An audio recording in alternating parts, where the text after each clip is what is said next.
Hi hello people, welcome back to our channel. మన ఛానల్ని ఇంకా ఎవరైనా కొత్తగా చూస్తున్నట్లయితే ఖచ్చితంగా సబ్స్క్రైబ్ చేసుకొని చిన్న లైక్ చేసి చూడడం మాత్రం అస్సలు మర్చిపోకండి. ఈరోజు టాపిక్లోకి వెళ్ళిపోదాం. ఇంకా అమ్మా అది అది అసలు ఏం జరిగిందంటే అని చుట్టూ ఉన్న వాళ్ళని చూస్తున్న రేవతి వైపు చూసి, నాంచొద్దు, త్వరగా చెప్పు అని అంది శకుంతల గట్టిగా. ఆ మాటలకి ఉలిక్కిపడి, అమ్మో, ఇప్పుడు సంబంధం గురించి మాట్లాడడానికి వెళ్ళాను అని చెప్తే నన్ను ఇక్కడే చంపి ఉప్పు పాత్ర వేస్తుంది. ఈ గండం నుంచి ఎలాగోలా బయటపడాలి అని మనసులో అనుకొని నిన్న విరాట్ సుహాన దగ్గరకు వెళ్ళి పెళ్లి ప్రస్తావన తెచ్చాడంటమ్మా. సుహాన కంగారుగా వచ్చి నాకు విషయం చెప్పింది.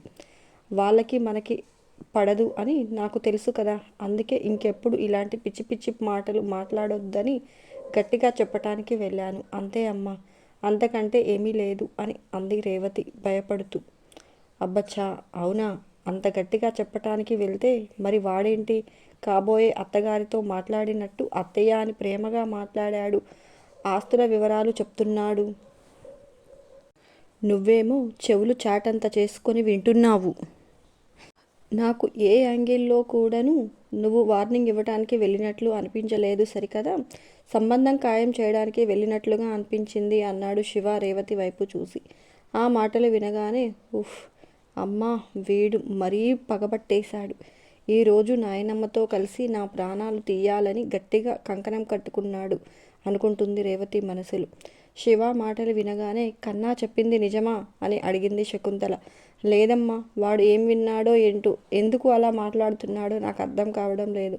నేను నిజంగా వద్దని చెప్పటానికే వెళ్ళాను అని అంది రేవతి. అత్త మాటలు నమ్మకు నాని అన్నట్లుగా శకుంతల వైపు చూసి, వద్దు అని చెప్పటానికి ఇంట్లో ఎవరికీ తెలియకుండా అంత రహస్యంగా వెళ్ళడం ఎందుకు అత్త? మేం పిల్లలం, మాకు చెప్పకపోయినా పర్వాలేదు. వాడు సుహానాని అలా అడిగాడు అని నానికి కానీ డాడీకి కానీ బాబాయికి ఎవరో ఒకరికి చెప్పి ఉండొచ్చు కదా. వాళ్ళు వెళ్ళి వాడికి ఎలా చెప్పాలో అలా చెప్పేవాళ్ళు. అది కాలేజ్ నుంచి కడుపులో నొప్పి అని పడుతూ లేస్తూ వచ్చి ప్రయాణమైన మిమ్మల్ని ఆపడం, మీరు రహస్యంగా వాడిని తోట బంగ్లాలో కలవాల్సిన అవసరం ఏమొచ్చింది అని అడిగాడు శివ రేవతి కళ్ళల్లోకి సూటిగా చూస్తూ. ఇదిగో, బయటకు తెలిస్తే ఇలాగే రచ్చవుతుందని భయపడి చెప్పలేదు. నేను అతనితో మాట్లాడిన విషయాన్ని అక్కడితో ఆపేద్దాం అనుకున్నాను. మధ్యలో నువ్వు వచ్చి అంతా రచ్చరచ్చ చేసి నన్ను నా కూతుర్ని ఇలా అల్లరిపాలు చేసేలా చేశావు అంటూ ఎమోషనల్ బ్లాక్మెయిల్గా మాట్లాడడం మొదలుపెట్టింది రేవతి. శివ నాని వైపు తిరిగి జరిగింది అది కాదు అన్నట్లుగా బాధగా చూశాడు. మనవడి కళ్ళల్లోకి చూసిన శకుంతల ముందుకు వచ్చి రేవతి చెయ్యి పట్టుకుంది. అమ్మ దగ్గరకు వచ్చి చెయ్యి పట్టుకోవడానికి చెయ్యి జాపే సరికి కొడుతుంది అని అనుకొని భయపడి చచ్చి పెద్దగా అరవటం మొదలుపెట్టింది రేవతి. నోర్ముయ్ అని గట్టిగా అరిచేసరికి చిన్నపిల్లలు టీచర్ నోర్ముయ్ అనగానే నోటి మీద వేలు వేసుకొని కూర్చున్నట్లు వేలు వేసుకొని కూర్చుంది. అది చూసిన గిరిజాకి అస్సలు నవ్వు ఆగడం లేదు. కుటుంబం పరువు టీవీలకి ఎక్కింది అని ఒక పక్క బాధగా ఉన్న రేవతి అలా భయపడుతుంటే ఏళ్ల నాటి తన గుండె మంట చల్లారినట్లుగా ఫీల్ అయ్యింది. అందులోనూ రేవతి కూర్చున్న తీరుకి గిరిజ ఆపుకుందామన్నా నవ్వు ఆగక, అత్త చూస్తే తనని ఎక్కడ తన్ని తగలేస్తుందో అని చటుక్కున పైట చెంగు లాక్కొని అడ్డం పెట్టుకుంది. అది చూసిన రాధ, ఈ అమ్మ మరీను ఏ సందర్భంలో ఏం చేయాలో అస్సలు తెలియదు, ఇలాగే చేసి ఎప్పుడో నాని చేతిలో ఇరుక్కుంటుంది. దేవుడా, మా అమ్మకి కాస్త మంచి బుద్ధిని ఇవ్వు తండ్రి అని మనసులో అనుకుంటుంది.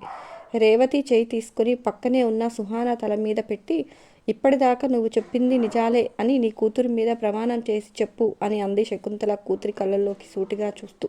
ఆ మాట వినగానే రేవతి తల మీద పిడుగు పడినట్లు అయ్యింది. అమ్మా, అంటే నువ్వు నా మాటలు నమ్మడం లేదా అని అడిగింది తప్పించుకోవడానికి. నమ్ముతాను, ఒక్కసారి దీని మీద ప్రమాణం చేసి నువ్వు చెప్పినవన్నీ నిజాలే అని ఒక్క మాట చెప్పు చాలు. ఇంకా ఇంట్లో ఎవ్వరము నిన్ను గాని సుహానాని కానీ పల్లెత్తి మాట అనం అని అంది శకుంతల గంభీరంగా. రేవతి కూతురు వైపు చూసింది. ఒక పక్క తల పగిలి పడి ఉంది. పక్కనే పూజ గది తెరిచి ఉండడంతో అక్కడి నుంచి అందరి దేవుళ్ళు తననే చూస్తున్నట్లుగా అనిపించారు. అబద్ధం చెప్పటం రేవతికి వెన్నతో పెట్టిన విద్య అయినా తల్లిగా కూతురు తల మీద చేయి పెట్టి దొంగ ప్రమాణం చేయలేకపోయింది. 2 నిమిషాల తర్వాత చెయ్యిని వెనక్కి తీసుకుంది. అది చూడగానే శబాష్, నువ్వెక్కడ ప్రమాణం చేసి నిజం అని అంటావేమోనని అనుకొని నాలో నేను 100 సార్లు చచ్చిపోయాను. ఆ ప్రమాణం చేయకుండా ఇద్దరు అమ్మల్ని రక్షించావు. ఒకటి నన్ను, ఎందుకంటే నిన్ను కన్నాను కదా అందుకు. రెండోది నిన్ను నువ్వు రక్షించుకున్నావు. అది ఎందుకంటే కూతురి మీద ఒట్టు పెట్టి అబద్ధం చెప్పకుండా అమ్మగా నిన్ను నువ్వు బ్రతికించుకొని నీ కూతుర్ని బ్రతికించావు. నువ్వు అలా చేయకుంటే అమ్మ అనే పదమే సిగ్గుతో చచ్చిపోయేది. అప్పుడు నీలాంటి పాపిష్టి అమ్మని కన్నందుకు నేను ఏ నూతిలోనో దూకి చావాల్సి వచ్చేది. నువ్వు చెప్పింది అబద్ధమని నాకు ముందే తెలుసు. ఎందుకంటే నా కన్నా ఎప్పుడు అబద్ధం చెప్పడు. కానీ నువ్వు నా కన్నా మీదకే ఈ నాటకం మొత్తం నెట్టేసి నువ్వు ఏం తెలియనట్లు నంగనాచిలాగా తప్పించుకోవాలని చూస్తున్నావు. అందుకే నీ నోటితోనే నువ్వు చెప్పింది అబద్ధమని చెప్పించడానికి నీ కూతురి మీద ప్రమాణం చేసి చెప్పమన్నాను అని అంది శకుంతల కోపంగా. అప్పటి వరకు రేవతి అంతా తన కొడుకు మీదకు నెట్టేస్తుంటే లోపల బాధపడిన సునంద అత్తగారి మాటలు వినేసరికి మనసు కొంచెం తేలిక పడింది. శక్తి మనసు కూడా ఆ మాటలు విని శాంతించింది. రేవతి శివ మీదికి అంత నెట్టేయగాని శివ కళ్ళల్లో బాధను చూడలేకపోయింది. ఈ 10 నిమిషాలు 10 గంటల్లాగా అనిపించాయి. ఇప్పుడు చెప్పు, నిన్నటి నుంచి ఈ క్షణం వరకు నా ఇంట్లో నాకు తెలియకుండా నువ్వు నీ కూతురు నడిపిస్తున్న నాటకం ఏంటో అని అంటూ, ఈసారి అక్షరం అబద్ధం చెప్పినా నేను నిన్ను కొట్టను.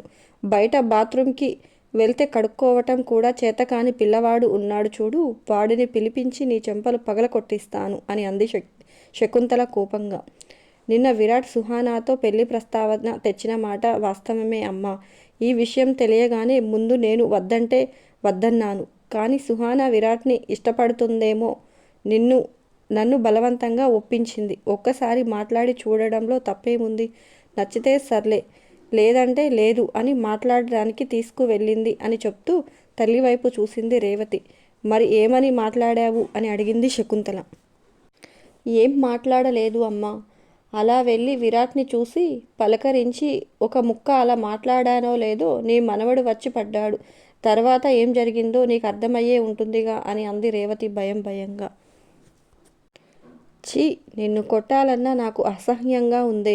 అసలు నిన్ను చంపేయాలని ఉంది. కానీ కూతుర్ని చంపిన శకుంతలాదేవి అని నేను చరిత్రలో నిలిచిపోవడం నాకు ఇష్టం లేదు. దానికంటే చిన్న వయసు, బుద్ధి లేదనుకోవచ్చు. కానీ నీకేమైంది? అది చెప్పగానే ముందు వెనుక ఆలోచించకుండా అల్లుణ్ణి చూడటానికి వెళ్ళిపోయావన్నమాట. అది రహస్యంగా.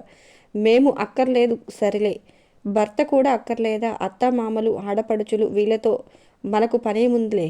కూతురు చెప్పింది అమ్మ తైతక్కుమంటూ పరిగెత్తింది. నీకన్నా నీ కూతురు తెలివైనది. ఏం చూపిస్తే నువ్వు పడిపోతావో వాడికి అర్థమయ్యేలా చెప్పింది. వాడు నీకేమో ఏమో చూపించి బుట్టలో పడేయబోయాడు ఏంటి? పడేశాడు.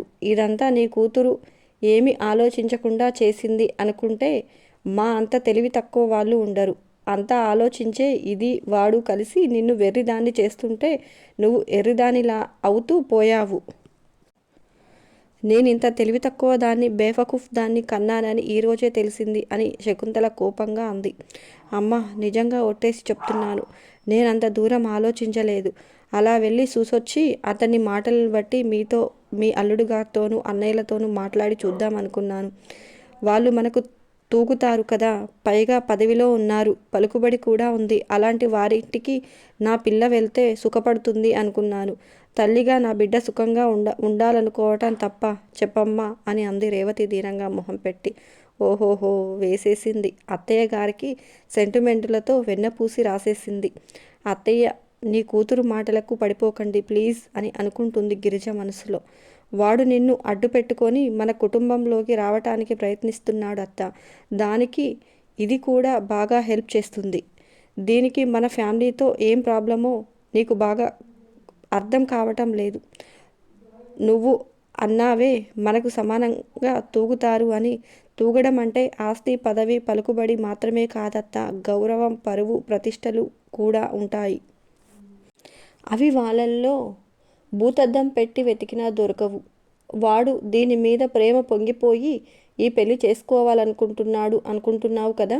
ఎలక్షన్స్ దగ్గర పడ్డాయి. ఈ మధ్య మనతో జరుగుతున్న గొడవలకి పబ్లిక్లో వాడి రిప్యుటేషన్ బాగా దెబ్బతింది. అది మళ్ళీ కవర్ చేసుకోవటానికి మనింటి పిల్లనే చేసుకొని మనలతోనే వాడికి సపోర్ట్గా మాట్లాడించి మళ్ళీ ఓట్లు వేయించుకోవని గెలవటానికి ఆ ఎలక్షన్స్ కాస్త అయ్యాయి అంటే దీన్ని గోంగూరలో పురుగులాగా కూరలో కరివేపాకులాగా ఏరి పారేస్తాడు. అప్పుడు దీని బతుకు ఏమవుతుందో ఆలోచించు అని అన్నాడు శివ ఆవేశంగా రేవతి వైపు చూసి. ఆ మాటలు వింటున్న అందరూ శివ వైపు అలాగే చూస్తూ ఉండిపోయారు.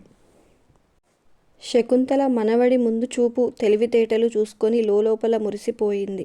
అప్పటి వరకు శివ అంత ఆవేశపడి ఇలా టీవీలకి ఎక్కే వరకు వచ్చాడని బాధగా ఉన్న రామకృష్ణకి కొడుకు ఆవేశం వెనుక ఇంట్లో వాళ్ళ మీద ప్రేమ ఉన్నందుకు వారి జీవితం ఏమైపోతుందో అని తను చూపించే శ్రద్ధ కనిపించాయి. ఫ్యూజ్ బిగించటానికి వస్తున్న పనబ్బాయిని చూసి దేవుడా వీడేంటి నా కంటికి యమకింకరుల్లాగా కనిపిస్తున్నాడు. ఒరేయ్ నీ మొహం మండ ఆగిపోయి సావరా అని అనుకుంటూ స్వామి ఈ గండం నుంచి మమ్మల్ని నువ్వే బయట పడేస్తావంటే వీడికి గుండు కొట్టిస్తాను తండ్రి అని దండం పెట్టుకుంది వస్తారా. వాడు ఫ్యూజ్ వేసి మెయిన్ ఆన్ చేయగానే కరెంటు వచ్చేసింది. కరెంటు రాగానే తిరిగి వెళ్ళి టీవీ పెట్టాడు. రామ్మోహన్ రావు టీవీలో ఛానల్స్ మారుస్తూ న్యూస్ ఛానల్కి వెళ్ళాడు. జానకమ్మ టీ కొంచెం చల్లారబెట్టి భర్తకు అందిస్తుండగా చేతికి ఇస్తూ కావాలనే కప్ జారవిడిచి అందులో టీ ఆయన మీద పడేలా చేసింది. టీ మీద పడగానే రామ్మోహన్ రావు సోఫాలో నుంచి పైకి లేచి జానకి నీ ధ్యాస ఎక్కడ ఉంది? ఈ మధ్య నీకు నిర్లక్ష్యం ఎక్కువయింది.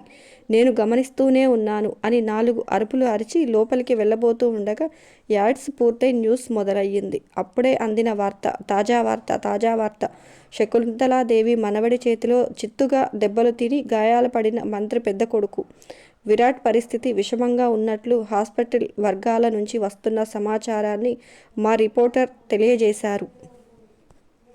అతనికి ఏదైనా జరిగితే శకుంతలాదేవి మనవడు శివకుమార్ భవిష్యత్తు మీద నీలి నీడలు ముసురుకున్నట్లే అని అందరూ మాట్లాడుకుంటున్నారు. ఈ పరిస్థితిలో శకుంతల గారు ఆమె కుటుంబం ఈ సమస్యను ఎలా ఎదుర్కొంటారో తెలుసుకోవాలని అనుకుంటే మా ఛానల్ని చూస్తూనే ఉండండి అని అంటున్న రీడర్ మాటలు రామ్మోహన్ రావు చెవులను తాకాయి. వద్దనుకొని ఒక అడుగు ముందుకు వేస్తూనే తనకు తెలియకుండానే తన తలతో పాటు శరీరం వెనక్కు తిరిగిపోయింది. అది గమనించిన జానకి టీవీకి అడ్డంగా నిలబడింది. కానీ టీవీ స్క్రీన్ పెద్దది కావటంతో జానకిని తప్పుకొని రామ్మోహన్ రావు కళ్ళు స్క్రీన్ మీద మంత్రి కొడుక్కి కత్తి పెట్టి మాట్లాడుతున్న అక్క శకుంతల కనిపించింది.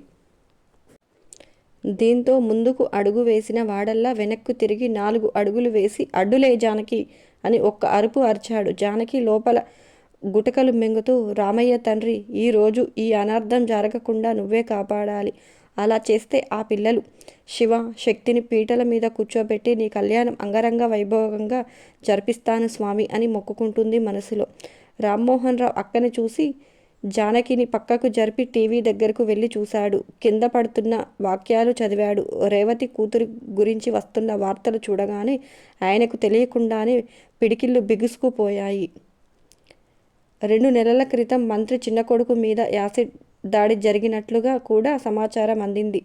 మంత్రి కుటుంబంతో ఈ శాశ్వతం గొడవలు మొదలయ్యింది కాదని గత కొద్ది నెలలుగా వారి మధ్య గొడవలు జరుగుతున్నాయని, కాలేజీలో జరిగిన గొడవలతో శకుంతలాదేవి మనవడి భార్య శక్తి మంత్రి చిన్న కొడుకు మీద యాసిడ్ పోయడంతో అతని మొహం సగం కాలిపోయిన దగ్గర నుంచి ఈ గొడవలు తారాస్థాయికి చేరాయని శివ శక్తి ఫోటోని వేశారు. అది చూడగానే రామ్మోహన్ రావుకి శివ తన అక్క మనవడు అని తెలిసిపోయింది. ఏం మాట్లాడకుండా వార్తలని జాగ్రత్తగా వింటున్నాడు రామ్మోహన్. వంటింట్లో నుంచి ఇదంతా చూస్తున్న వసుంధర పెద్దత్త తులసమ్మ చేతులు పట్టుకొని అంతా అయిపోయింది అత్తయ్య, నేను నా పిల్లల్ని తీసుకొని పుట్టింటికి వెళ్ళిపోతాను. ఇక్కడ ఉంటే నా పిల్లలు తల్లి లేని పిల్లలు అయిపోవటం ఖాయం. స్కూల్కి వెళ్ళి పింకీని బబ్లుని తీసుకొని అటు నుంచి అటే మా పుట్టింటికి వెళ్ళిపోతాను అంటూ చేతితో యాక్షన్ చేసి చూపిస్తుంది. అది చూసిన తులసమ్మ వసుంధర చెయ్యి దించి నోర్ ముయ్, ఎక్కడికి వెళ్ళక్కర్లేదు, అందరం కలిసే చేశాం కదా, అందరం కలిసే ఈ సమస్యను ఎదుర్కొందాం అప్పటిదాకా నువ్వు కాసేపు ప్రశాంతంగా ఉండి మమ్మల్ని కూడా ప్రశాంతంగా ఉండనివ్వు అని అంది తులసమ్మ. ఇంకేం ప్రశాంతత, నా బొంద ప్రశాంతత. ఇప్పుడు వచ్చేది ప్రశాంతత కాదు అత్తయ్య, ప్రళయం అంటూ వెళ్ళి ఒక మూలన తల మీద చెయ్యి వేసుకొని కూర్చుంది వసుధార. తీగలాగితే డొంకంతా కదిలినట్టు ఈ సంఘటనలతో అంతకు ముందు జరిగినవన్నీ కూడా తవ్వి ఇంత చేసి చెప్తున్నారు. మిల్లు గొడవ గురించి, పోలీస్ స్టేషన్లో గొడవ గురించి చెప్తుంటే రామ్మోహన్ రావు కదలకుండా నిలబడి వింటున్నాడు. ప్రభాకర్, వంశీ సుధాకర్ని తీసుకొని ఇంటికి వచ్చాడు. దీంతో నిదానంగా ఉండే సుధాకర్ వస్తూనే రేవతి దగ్గరకు వెళ్ళి 2 చెంపలు పగలగొట్టాడు. ఇక్కడకు ఏం చేయడానికి వచ్చి ఏం చేస్తున్నావు? నేను మొదటి నుంచే చెప్తూనే ఉన్నాను, పిల్లల్ని అవసరానికి మించి స్వేచ్ఛ ఇచ్చి నెత్తికెక్కించుకోవద్దు అని. నా మాట విన్నావా? ఇప్పుడు అరిచి గోలగోల చేసి నా నోరు మూయించావు. ఇప్పుడు అనుభవించు అంటూ మళ్ళీ ఒక్కటి పీకాడు. మళ్ళీ వేయబోతుంటే మురళి, శివ ఆయన్ని వెనక్కి లాగారు. బావగారు ఆగండి అన్నాడు మురళి. నన్ను వదులు మురళి. మీ అక్క ఏం చేసినా కుటుంబం అల్లరిపాలు కాకుండా ఉండాలని అన్నీ మౌనంగా భరించాను. కానీ ఇప్పుడు ఇది నా పరువు బజార్లో పడేసిన తర్వాత కూడా ఇంకా దీన్ని భరించటం నా వల్ల కాదు అన్నాడు సుధాకర్ ఆవేశంగా ఊగిపోతూ. మామయ్య, ఇప్పుడు ఆవేశపడి ఏం లాభం లేదు. జరగాల్సిన నష్టం జరిగిపోయింది. ఇప్పుడు జరగాల్సిన దాని గురించి ప్రశాంతంగా మాట్లాడుకుంటే సరిపోతుంది కదా అన్నాడు శివ సుధాకర్కి నచ్చచెప్తూ. రేవతి జుట్టంతా రేగిపోయి పిచ్చిదానిలాగా మూలకు జరిగి కూర్చుంది. అయ్యో, నేను అత్తయ్య చేతిలో పడతాయి అని అనుకుంటే అన్నయ్య గారి చేతిలో పడ్డాయే. పోనీలే, అన్నయ్యకు ఇన్నాళ్ళకు ధైర్యం వచ్చింది అనుకుంటుంది గిరిజ మనసులో. అంతేనండి ఈ రోజుటికి వీడియో. నచ్చిందా? ఎలా ఉందో కామెంట్స్ రూపంలో తెలియజేయడం అస్సలు మర్చిపోకండి. మరొక మంచి వీడియోతో మళ్ళీ మీ ముందుకు వస్తాను. వెళ్తూ చిన్న లైక్ చేయొచ్చు కదా. Bye bye.